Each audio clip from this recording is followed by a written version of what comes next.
tama naman talaga siya. Like I know this friend. I will not mention the company lang, but they're one of the the most popular siguro na barbershop here in Cebu. Ang dami niyang business, bro, ha.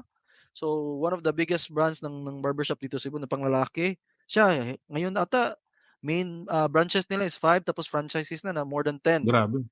Oo, tapos but he has other businesses and he's employed. 'Di ba? So bakit ang mindset na sinasabi or yung popular na lalo na sa mga powers, mag-iwanan mo na ng job mo. If kumikita ka ng ganito while nagtatrabaho ka, how much more?